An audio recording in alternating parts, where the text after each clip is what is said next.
नमस्कार दोस्तों, आपका स्वागत है हमारे YouTube चैनल पे। उम्मीद है आप लोग मस्त होंगे, ज़बरदस्त होंगे और मस्ती के साथ में पढ़ाई भी कर रहे होंगे, रिवीजन कर रहे होंगे, क्योंकि आज 7 नवंबर हो चुका है और आज छठ पूजा है। तो छठ पूजा की सभी को ढेर सारी शुभकामनाएं। तो हमने पिछले वीडियो में देखा था जो क्वेश्चन नंबर हमारा 23 तक हो गए थे, उसके बाद हमारा 24 नंबर आता है। इसके आगे हम कंटिन्यू करेंगे। तो जो लोग चैनल पर नया है चैनल को सब्सक्राइब कर लें, वीडियो को लाइक करें, शेयर करें और कमेंट भी करें। तो देर ना करते हुए वीडियो को स्टार्ट करते हैं। 23 नंबर तक हो चुके थे, इसके बाद हमारा क्वेश्चन नंबर 24 है, उसको देखते हैं। तो क्वेश्चन नंबर 24 कह रहा है, यदि किसी एपी के प्रथम n पदों का योगफल 4n-n² है तो इसका प्रथम पद यानी s1 ज्ञात करना है, प्रथम 2 पदों का योगफल ज्ञात करना है, दूसरा पद क्या है, इसी प्रकार तीसरे, 10वें और nवें पद ज्ञात करना है। यानी इसमें बहुत सारा कुछ ज्ञात करना है, तो ध्यान से समझिएगा। तो देखते हैं दिया क्या गया है। यहाँ पे दिया गया है n पदों का योगफल, यानी n पदों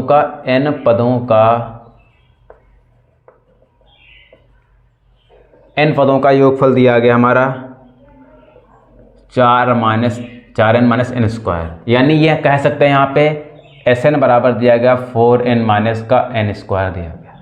ठीक है, उसने क्या कहा, तो इसका प्रथम पद ज्ञात करना है। क्या करना है? प्रथम पद ज्ञात करना है। प्रथम पद ज्ञात करने के लिए क्या करेंगे, यहाँ पे जो n यानी लिखेंगे n बराबर क्या लिखेंगे, n-1 रखने पर जो n दिया गया उसके स्थान पे क्या रखेंगे, n-1 रखेंगे। तो क्या आएगा हमारा s-1 हो जाएगा बराबर का 4, n की जगह n-1 ये कर लिया भाई हमने। यहाँ पे क्या किया, n बराबर क्या रखें, n-1 रखने पर करेंगे तो हमारा ये रखा हमने n की जगह पे n-1 और n² n-1 का स्क्वायर हो जाएगा। उसके बाद इसको हल करेंगे तो 4n हो जाएगा -4 माइनस का ये हो जाएगा, ये a² -b² बन गया, तो a² प्लस का b² माइनस का 2ab ये होता है। ये हो जाएगा 4n-4 माइनस का ये n² हो जाएगा, ये भी माइनस हो जाएगा, ये प्लस का हो जाएगा 2n। अब देखो ये माइनस का n², ये 4n, ये 2n प्लस का 6n और ये 4, ये माइनस का कितना हो जाएगा, 5 हो जाएगा। यानी s-1 कितना आ गया हमारा, ये आ गया, यानी माइनस का n² प्लस का 6n माइनस का 5 आ गया है। अब क्या कर रहा है, इसका प्रथम पद ज्ञात करना है। प्रथम पद ज्ञात करने के लिए सबसे पहले इसको हम nवां पद ज्ञात कर लें, क्योंकि nवां पद ज्ञात करेंगे तभी हमारा पता चलेगा कि nवां पद कौन सा है। तो यहाँ से लिखेंगे nवां पद यानी an बराबर, तो an बराबर क्या होगा, sn माइनस का 1। यानी क्या करना है, जो ये इसमें से अगर इसको घटा देंगे Sn माइनस का n-1 ये वाला घटाएंगे तो हमारा क्या आएगा, देखते हैं। Sn बराबर दिया गया है 4n माइनस का n² माइनस का, ये दिया गया माइनस का n² प्लस का 6n और माइनस का 5। इसको जब ब्रैकेट खोलेंगे तो 4n माइनस का n² माइनस माइनस प्लस का n² हो जाएगा, ये प्लस का तो माइनस का 6n हो जाएगा, ये माइनस का प्लस का 5 हो जाएगा। अब यहाँ से देखो n² कट जाएगा हमारा, ये 4 ये 6 कितना बचेगा, माइनस का 2n और प्लस का 5। यानी nवां जो पद आया है कितना आ गया है, यानी an माइनस का 2n प्लस का 5, यानी एक हमारा आंसर आ चुका है। जो nवां पद याद करने के लिए कह रहा है वो माइनस का 2n प्लस का 5 आ चुका है।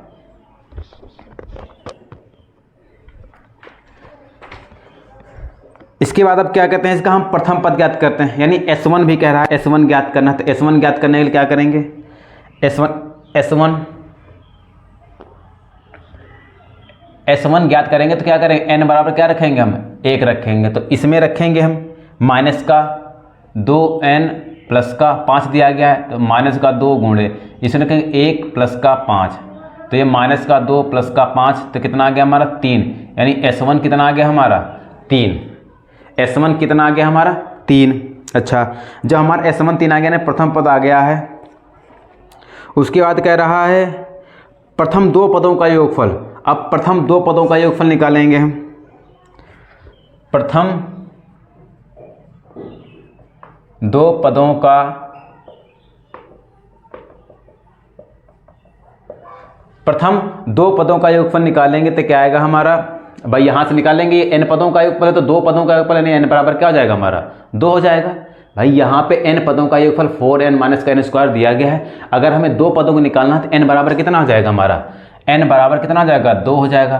तो क्या आ जाएगा हमारा यानी S2 जिसको बोलते हैं, भाई दो पदों का योगफल हो जाएगा S2 4n का मान 2 माइनस का 2 का स्क्वायर, तो 4 दूनी 8 माइनस 2 का वर्ग, कितना आ गया हमारा 4, यानी S2 कितना आ गया हमारा 4 आ गया। S2 कितना आ गया हमारा 4 आ गया है। अच्छा S2 4 आ गया है। अब क्या कह रहा है यहाँ पर, दूसरा पद क्या है। अब दूसरा पद ज्ञात करने के लिए अब देखो an बराबर यहाँ दिया गया है, an बराबर यहाँ दिया गया है, तो दूसरा पद निकालते हैं। दूसरा पद यानी a2 बराबर क्या हो जाएगा यहाँ वाला, ये तो यहाँ से निकालेंगे ना, यहाँ से 1 मिनट ऐसे रखते हैं, यानी nवां पद जो दिया गया है, nवां पद an बराबर दिया गया है माइनस का 2n प्लस का 5 दिया गया है।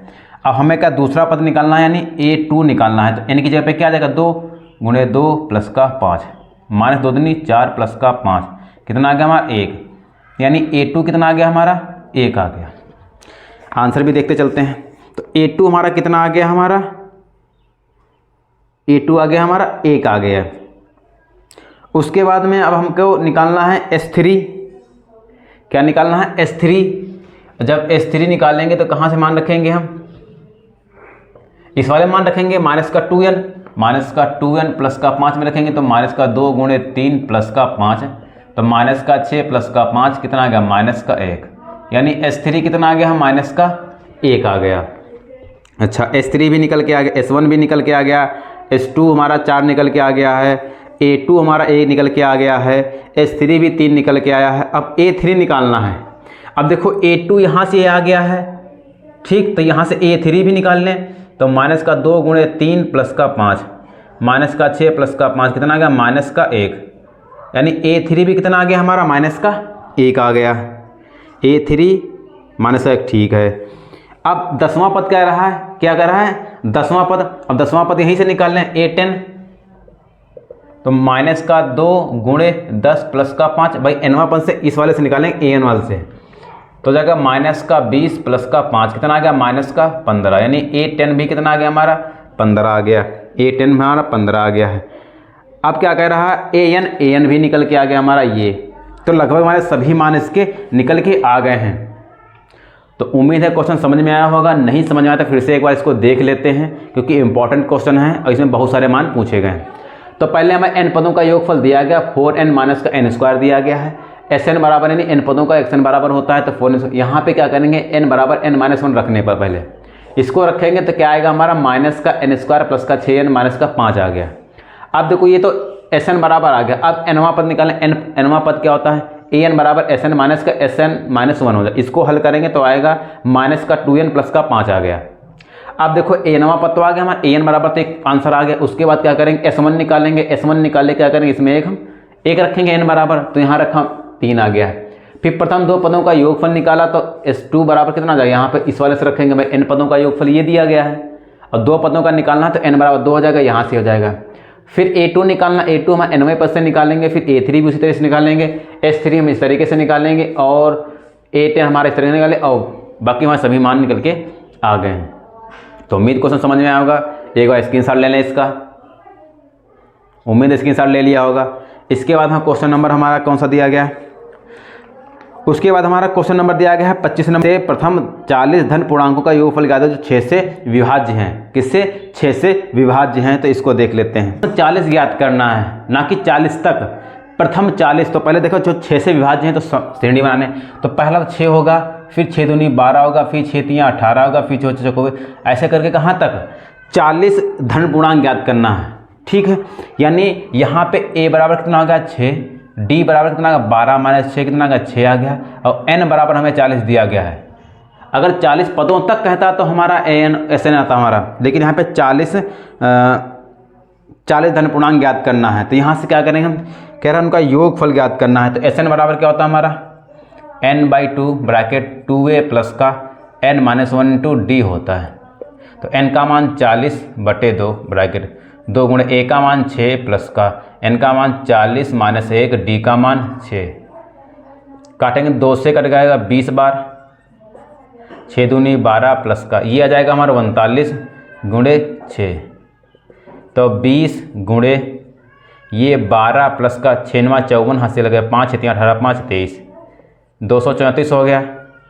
20 गुणे अब इसको 234 में अगर हम 12 जोड़ेंगे तो कितना आ जाएगा हमारा 246। इसको गुणा कर 0 2 छंग 12 तो वहाँ से लगाया 2 चक्को 8 9 2 दूनी 4 कितना है 4920। तो इसका आंसर देख लेते हैं कितना है 4920। तो उसने 40 धन पूर्णांकों का योगफल गया था, तो 40 धन पूर्णांकों का योगफल कितना आ गया 4920 आ गया। इजी क्वेश्चन था। इसके साथ लेना चाहे तो इसके साथ ले लें इसका। उसके बाद कह रहा है 26 नंबर के दिए गए हैं, उनको देख लेते हैं। कह रहा है 26 का पहला नंबर संख्याओं की उस सूची के प्रथम 25 पदों का योगफल ज्ञात कीजिए जिसका nवां पद इतना दिया गया है। यानी nवां पद दिया गया है तो सबसे पहले क्या निकालेंगे, यहाँ से हम सारणी बना लेंगे एक। देख लेते हैं इसे भाई 26 का पहला तो nवां पद दिया गया, यानी an बराबर दिया गया हमें 3 प्लस का 2n। तो n बराबर पहले 1 रखेंगे तो a1 कितना आ जाएगा हमारा 3 प्लस का 2 गुणे 1 3 5 हो जाएगा। a2 निकालेंगे तो क्या आएगा 3 प्लस का 2 गुणे 2 तो 3 प्लस का 4 कितना आ जाएगा 7। a3 निकालेंगे 3 प्लस का 2 गुणे 3 तो 3 प्लस का 6 कितना आ जाएगा 9। तो हमारी क्या बनना है इस तरीके से सारणी बन नहीं ना, सॉरी श्रेणी बन नहीं ना, तो यहाँ से क्या हो जाएगा 5, 7, 9 इस तरीके से हो जाएगा। कहाँ तक हमें निकालनी है, प्रथम 25 पदों का योगफल निकालना है। प्रथम 25 पदों का योगफल निकालना है, यानी n बराबर यहाँ पे दिया गया है, यानी a बराबर कितना 5 हो गया, d बराबर 2 हो गया। क्यों भाई 7 से 5 घटाएंगे और n बराबर कितना हो गया हमारा 25। जब n बराबर 25 हो गया है तो क्या करना 25 पदों का योगफल यानी Sn बराबर निकालना है। Sn यानी S25 बराबर जाएगा यानी 25/2 ब्रैकेट में 2 गुणे a का मान 5 प्लस का n का मान 25 माइनस 1 इंटू d का मान 2। तो हो जाएगा ये 25/2 ब्रैकेट में 5 दूनी 10 प्लस का 25 रहेगा 24 24 दूना 48। ये हो गया हमारा। अब देखो यहाँ पे 25/2 गुणे 48 10 58/2 ये 2 कम 2 2 दूनी 4 दूनी 18 यानी 25 गुणे 29 25 नंबर 225 हासिल लगे 22 25 दूना 50 अब 22 कितना होगा हमारा 725। तो जो ये आ गया हमारा है पहले वाले में कह रहा है 25 पदों का योगफल, तो 25 पदों का 725 आया है। इसका आंसर देख लें 26 का पहला तो कितना आ गया हमारा 725 का आंसर आ चुका है। तो उम्मीद इजी क्वेश्चन था, समझ में आया होगा। इसके बाद 26 का दूसरा पार्ट दिया गया है, कह रहा है ये 27, 23, x - 4, x + 4, 15, 3 और 7 का समांतर माध्य 15 हो तो x का मान ज्ञात करना है। तो समांतर माध्य देख लें 26 का दूसरा पार्ट यहीं से। समांतर माध्य का फार्मूला होता है हमारा, समांतर माध्य बराबर होता है कुल पदों का योग बटे पदों की संख्या। ये हो गया फार्मूला। अब देखें पद कितने दिए गए हमारे, सभी को जोड़ते हैं। अगर समांतर माध्य निकालना है तो समांतर माध्य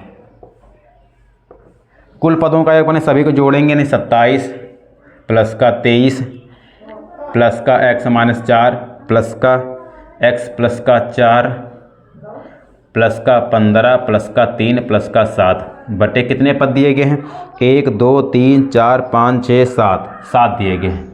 ठीक, ये कर लिया हमने भाई। कुल पद जितने पद देगा उनको जोड़ लिया हमने। बटे पदों की संख्या जितने पद देगा उनको हम नीचे लिख लिए हमने। यहाँ पे कह रहा है समांतर माध्य कितना दिया गया 15, यानी समांतर माध्य यहाँ पे दे दिया गया 15 बराबर। इन सबको जोड़ेंगे तो कितना आएगा हमारा x 2x हो जाएगा हमारा प्लस का। इस सबको जोड़ेंगे तो हमारा कितना आएगा, जोड़ने पे हमारा आएगा 75। कितना आएगा हमारा 75/7। यहाँ से तिरछी गुणा करेंगे तो 15 × 7 = 105 बराबर हो जाएगा 2x प्लस का 75। तो 2x बराबर हो जाएगा 105 माइनस का 75। तो 2x बराबर हो जाएगा 0 3 30। तो x बराबर होगा 30/2। 2 से काटेंगे तो कितना आएगा, x बराबर कितना आ गया 15। तो जो ये समांतर माध्य दिया गया तो इसमें कह रहा है x का मान पूछ रहा था, तो x का मान कितना आ गया हमारा 15 आ गया। तो उम्मीद है क्वेश्चन समझ में आया होगा। 26 का पहला पार्ट और 26 का दूसरा पार्ट। ये फार्मूला होता है समांतर माध्य बराबर कुल पदों का योग बटे पदों की संख्या। जब ये रखेंगे तो हमारा x का मान निकल के आ जाएगा। उम्मीद है क्वेश्चन समझ में आएगा। स्क्रीनशॉट लेना चाहे स्क्रीनशॉट ले लें। इसके बाद क्वेश्चन हमारा 27 है, उसको देख लेते हैं। अच्छा क्वेश्चन है। 27 देखते हैं। क्या दो समांतर श्रेणियों के n पदों का योगफल 7n+1 अनुपात 7n+27 के अनुपात में है तो उनके 11वें पदों का अनुपात ज्ञात करना है। यानी n पदों का योगफल ज्ञात करना है। तो ऐसे लिख सकते हैं क्या हम, यानी SN1 लिख लें हम। कितना दिया गया है 7n+1, और अगर SN2 निकाल लें तो कितना आ जाएगा हमारा 4n+27 दिया गया। यानी इन दोनों का अनुपात हमें दिया गया है। क्या दिया गया, अनुपात दिया गया है। तो SN बराबर क्या होता है हमारा, निकालने तो क्या होता है n/2 ब्रैकेट में 2a प्लस का n-1 इंटू डी बटे n/2 ब्रैकेट 2, इसको हम भाई a को बड़ा मान लें छोटा मान लें, प्लस का n-1 इंटू डी। इनका अनुपात दिया गया 7n+1 बटे 4n+27 दिया गया।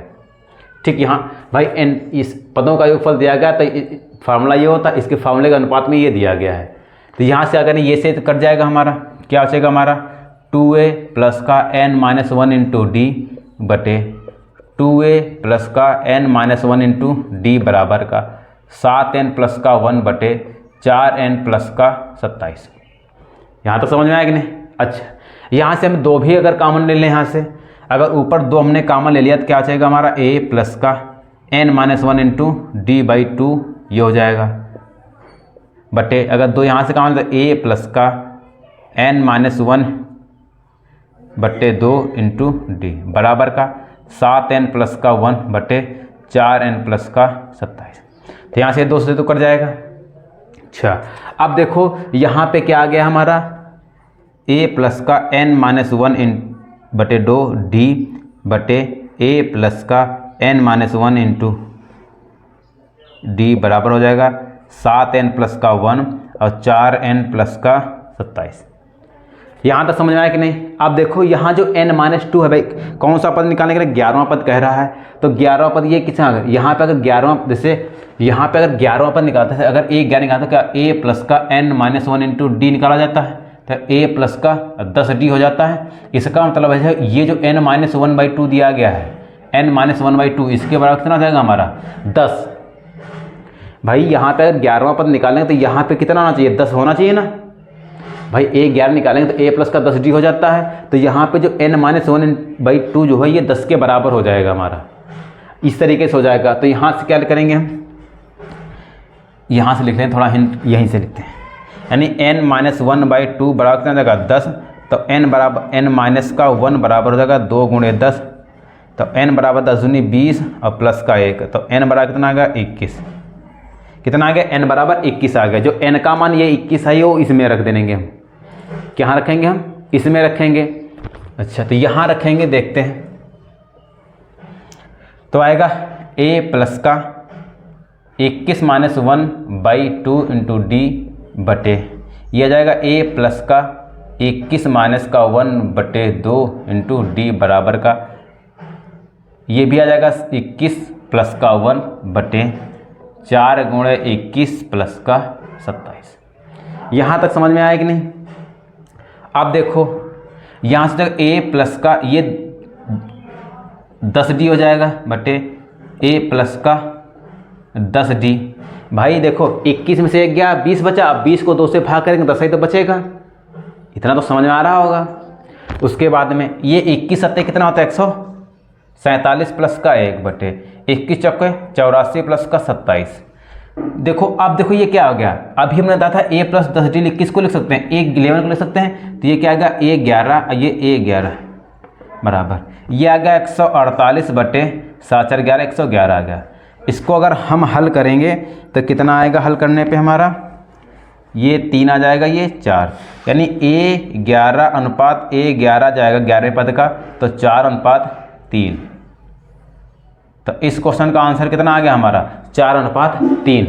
उम्मीद है क्वेश्चन समझ में आया होगा। नहीं समझ आया तो वीडियो को एक बार पुनः देखें, धीरे धीरे देखें और समझ के साथ में देखें। अगर नहीं समझ आया तो फिर से देख लेते हैं एक बार। ये n पदों का योगफल दिया गया तो इसका फार्मूला ये होता है, ये रखेंगे, यानी एक को हम छोटा मान लेंगे, बड़ा मान लेंगे, दो दिए गए, दो में से कोई डिफरेंट तो होना चाहिए।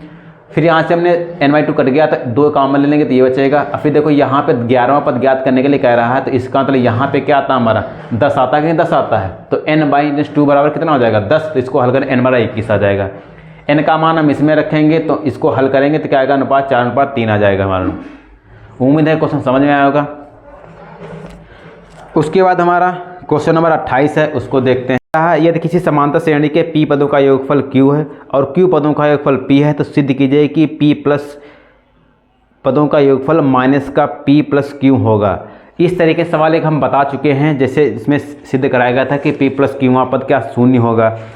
ये कहाँ पर कराया है देख लेते हैं अभी।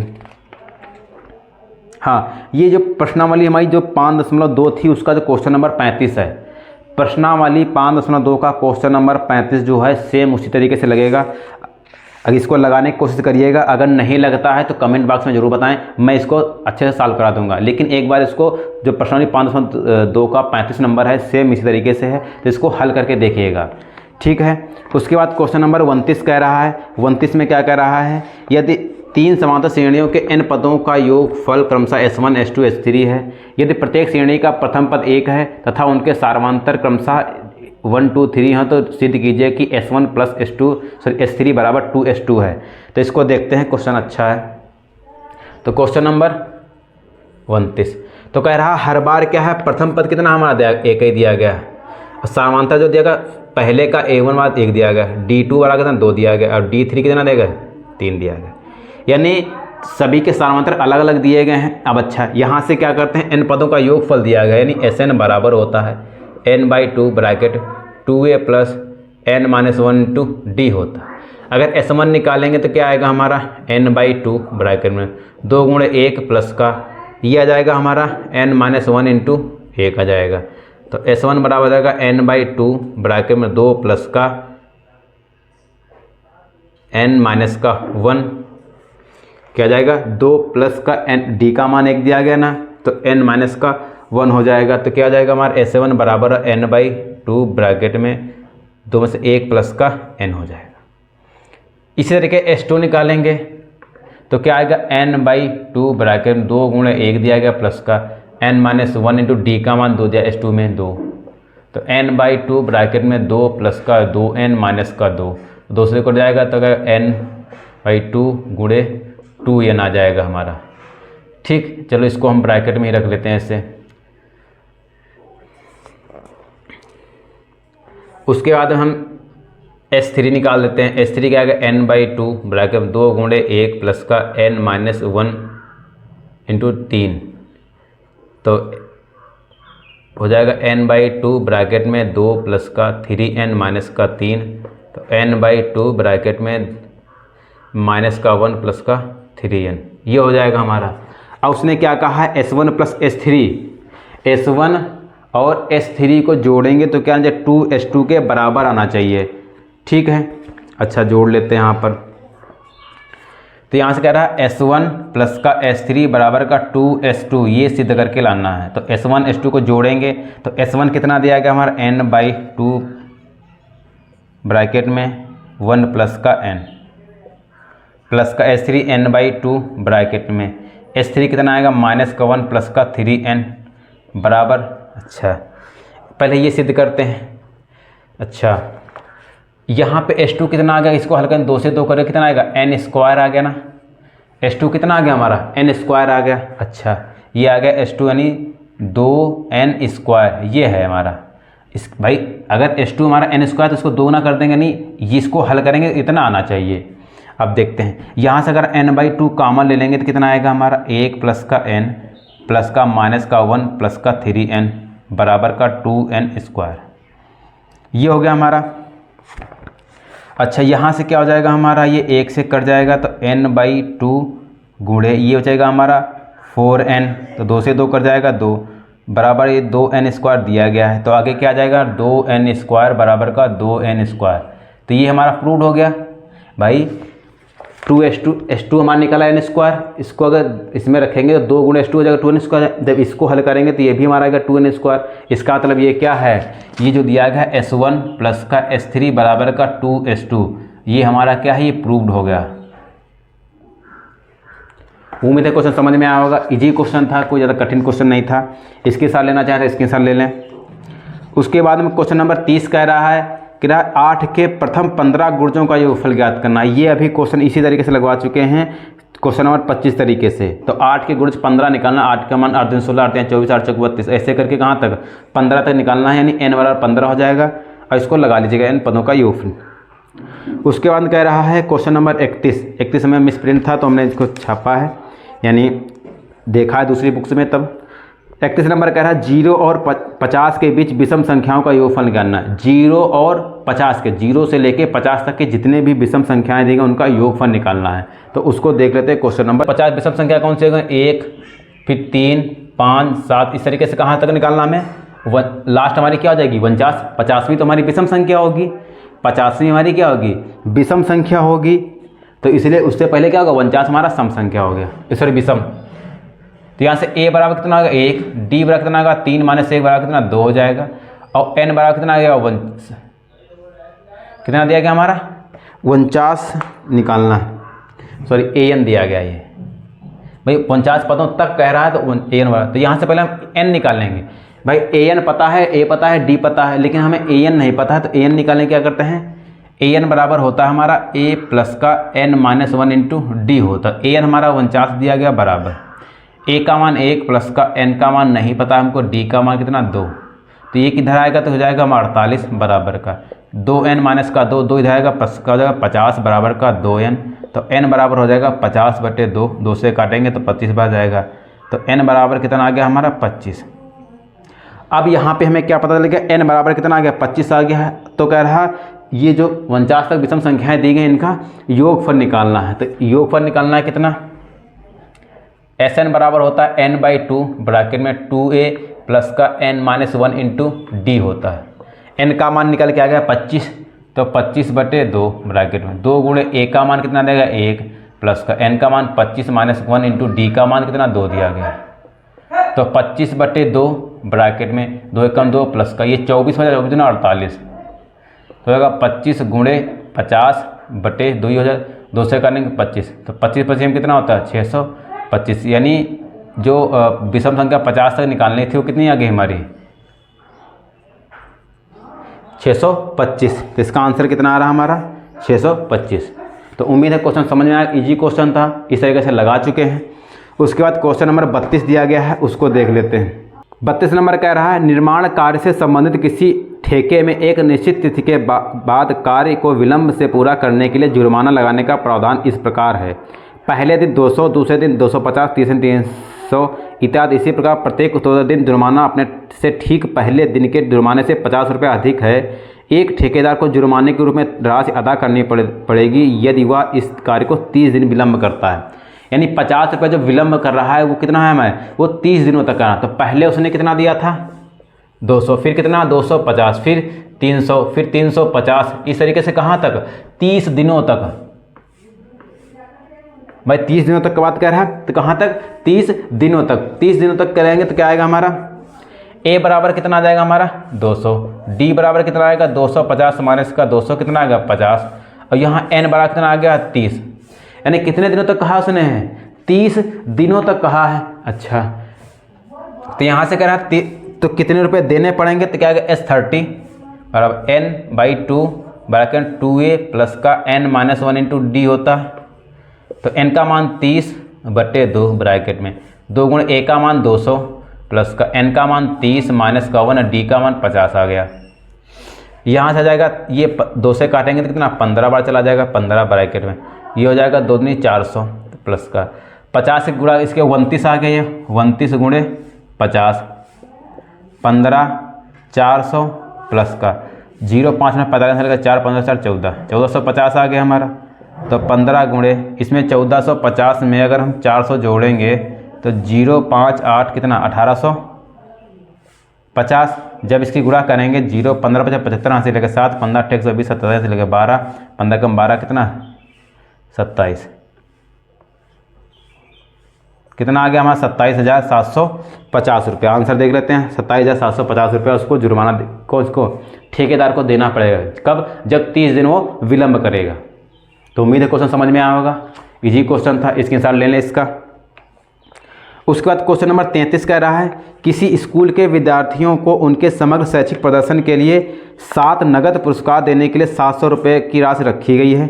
यदि प्रत्येक पुरस्कार अपने से ठीक पहले 20 रुपया कम हो तो प्रत्येक पुरस्कार का मान क्या होगा। तो यहाँ पे देखो कह रहा है जो n बराबर क्या दिया गया, 7 दिया गया, यानी टोटल कितना n बराबर 7 दिया गया है। यहाँ से देखते हैं 33 नंबर, यानी n बराबर कितना 7 दिया गया है। और ठीक है, और टोटल योगफल कितना, टोटल धनराशि कितनी दी गई है, S7 दिया गया है कितना 700। S7 कितना दिया गया 700। फिर कह रहा है 20 रुपया क्या हो, हर बार कम हो, तो इसका मतलब सारांतर कितना हो गया 20 हो गया। सारांतर कितना हो गया हमारा 20 हो गया, यानी d बराबर 20 हो गया। तो Sn बराबर क्या होता है n/2 ब्रैकेट में 2a प्लस का n-1 इंटू डी होता है। तो n का मान कितना 7, और ये S7 निकालेंगे तो कितना आएगा 700/2 ब्रैकेट 2 गुणे a का मान तो पता नहीं है प्लस का n का मान 7-1 है, d का मान 20। तो इसकी 7 से काटेंगे 100 बार चला जाएगा, फिर तिरछी गुणा करेंगे 200 आ जाएगा इधर ब्रैकेट में 2a प्लस का ये हो जाएगा 6 दूनी 12 120 हो जाएगा। 120 इधर आएगा माइनस का हो जाएगा, कितना आ जाएगा हमारा 80। डायरेक्ट नहीं करते हैं, ये 200 दिया गया है, ये माइनस 120 आ जाएगा बराबर का 2a, ये हो जाएगा 80 बराबर का 2a। तो a बराबर कितना आ जाएगा 80/2, 2 से काटे कितना आ गया 40। तो a बराबर कितना आ गया हमारा 40। तो उसने पूछा था कि प्रत्येक पुरस्कार का मान कितना है, तो प्रत्येक पुरस्कार का मान कितना है हमारा हो गया। यहाँ पे 20 रुपये कम की बात कर रहे हैं, तो यहाँ पे माइनस का 20 है, यहाँ पर माइनस का 20, तो यहाँ पे माइनस का 20, तो ये माइनस का हो जाएगा हमारा, तो ये माइनस और प्लस का हो जाएगा।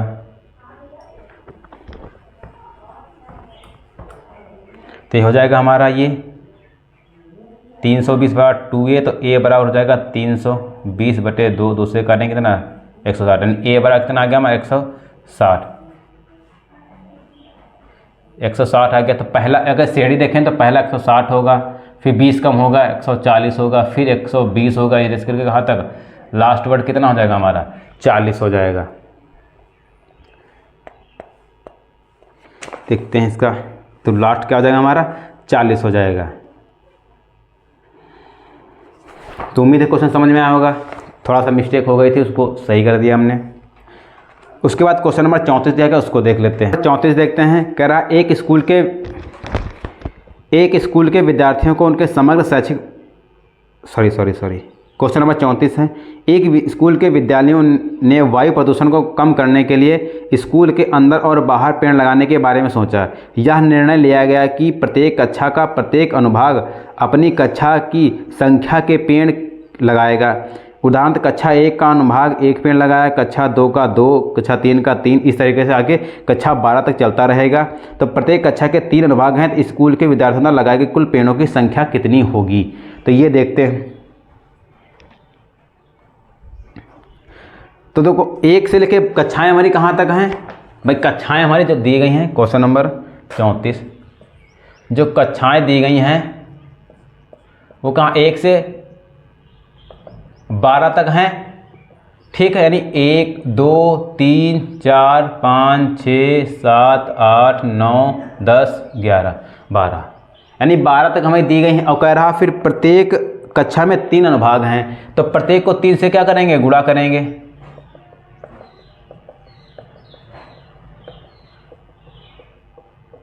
तो क्या आ जाएगा 3, फिर 3 × 6, फिर 3 × 9, इस तरीके से कहा जाएगा 36 तक आ जाएगा।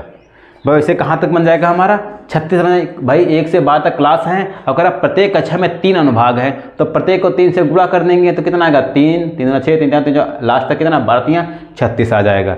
अब यहाँ पे क्या क्या दिया गया है, a बराबर 3 दिया गया है, d बराबर कितना 6 - का 3 कितना आ गया 3 आ गया, और n बराबर कितना आ गया 36 दिया गया।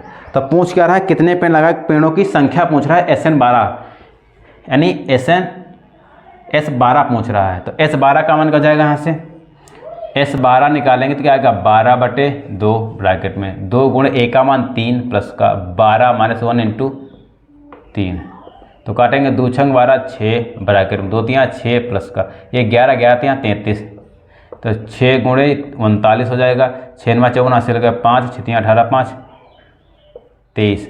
तो कितने पेड़ होंगे टोटल हमारे? पेड़ों की संख्या कितनी होगी हमारी? 234, यानी पे आ गई पेड़ों की संख्या। उम्मीद है क्वेश्चन समझ आए। क्वेश्चन देखो कितना लंबा चौड़ा लिखा हुआ है, लेकिन उसको लगाओ देखो कितना छोटा है। भाई 1 से 12 तक कक्षाएं दी गई हैं, प्रत्येक अनुभाग में 3 दिए गए, 3 से गुणा करेंगे हमारी श्रेणी बन जाएगी। यानी n बराबर कितना? n बराबर 36 है, यानी क्या हो जाएगा हमारे यहाँ पे 12, सॉरी n बराबर 12 है, 36 नहीं है।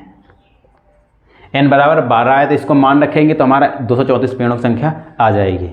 उसके बाद हमारा क्वेश्चन नंबर 35 दिया गया है, इसको देख लेते हैं। कह रहा है कनिका को जेब खर्च के लिए 1 जनवरी 2020 को दिया गया, वह इसमें से अपने पिग्गी बैंक में पहले दिन 1 रुपया डालती, दूसरे दिन 2 रुपया, तीसरे दिन 3 रुपया डालती, ऐसा ही 1 महीने के अंत तक करती रहती है। उसने अपने जेब खर्च में से 204 रुपये भी खर्च किए और पाया कि महीने के अंत में उसके पास अभी भी 100 रुपये शेष है, तो उसके महीने कितना जेब खर्च मिला था, यानी टोटल कह रहा है उसको कितना मिला था। तो पहले दिन 1 रुपया जमा कर 2, इस तरीके से कहाँ तक? 30 तक, जनवरी। तो देखो सबसे पहले बात है जनवरी, और जनवरी में दिनों की संख्या कितनी होती है हमारी? 31। तो कितने दिन जमा करेगा वो? 31 दिन जमा करेगा, नहीं पहले दिन 1, फिर दूसरे दिन, तीसरे दिन, इस तरीके से कहाँ तक? 31 तक। ठीक, 31 तक उसने जमा किया, लेकिन खर्च भी उसने कितना किया? 204, और तब भी उसके पास कितने बचे? 100 रुपये बच गए। तो कह रहा टोटल उसको जेब खर्च मिला कितना था। तो ए बराबर कितना हो गया हमारा? 1, डी बराबर भी 1 हो गया, तो यहाँ से एन बराबर कितना हो गया हमारा? 31। भाई 31 दिनों तक उसने जमा किया है, यानी अंतिम मत इसको एन निकालने, या इसको एल भी बोलते हैं, लास्ट वर्ड। ठीक है, तो यहाँ से एस एन बराबर क्या होता है हमारा? n/2 ब्रैकेट a प्लस का l होता है। तो n का मान तो पता नहीं, यानी यहाँ पे रखेंगे 31/2, a का मान 1 प्लस का 31, तो 31 गुणे ये हो जाएगा 32, 2 से करना 16, यानी 31 गुणे 16, 16 कम 16 से लगे 6, 16 48 1 49, कितना आ गया हमारा? 496 रुपया, यानी 496 उसने पिग्गी बैंक में जमा किए। यहाँ से ले सकते हैं इसने जमा किए, कहाँ? पिग्गी बैंक में। ठीक, इतने तो उसने जमा कर दिया 496, और उसने क्या किया? 204 रुपया खर्च भी कर दिया, 204 रुपया खर्च भी कर दिया, और अब भी उसके पास कितने? 100 रुपया शेष हैं। तो इनको सभी को जोड़ लेना, 6 4 10 का 0 से लगा, 10 0 से लगा, 4 2 6 7 1 8, तो टोटल ये आ गया हमारा उसका जेब खर्च है। ये कुल जेब खर्च को कितना मिला था? 800 रुपया मिला था। तो उम्मीद है क्वेश्चन समझ में आया होगा, उम्मीद है क्वेश्चन समझ में आया होगा। इजी क्वेश्चन था। तो हमारी पूरी प्रश्नावली समाप्त हो चुकी है। 35 क्वेश्चन थे तो 500 क्वेश्चन लग गए हैं। इसमें हमारा विविध उदाहरण और विविध प्रश्नावली बची हुई है, इसको हम नेक्स्ट वीडियो में कराएंगे। तो आज हम यहीं तक रखते हैं। तो जो लोग चैनल पर नए हैं चैनल को सब्सक्राइब करें। अगर हमारा पढ़ाया हुआ समझ में आ रहा है, आपको अच्छा लग रहा है, हमारी मेहनत आपको सही लग रही है, तो वीडियो को लाइक शेयर ज़रूर करें। कमेंट भी करें कि वीडियो किस तरीके से लग रहे हैं, समझ में आ रहा है या नहीं आ रहा, या कोई हमारी कमी है उसको भी बताएं। तो रिवीजन करते रहें, हंसते रहें, मुस्कुराते रहें। तो मिलते हैं नेक्स्ट वीडियो में नए प्रश्नों के साथ में, जो प्रश्न लगा चुके हैं उसी तरीके से। तो तब तक के लिए जय हिंद।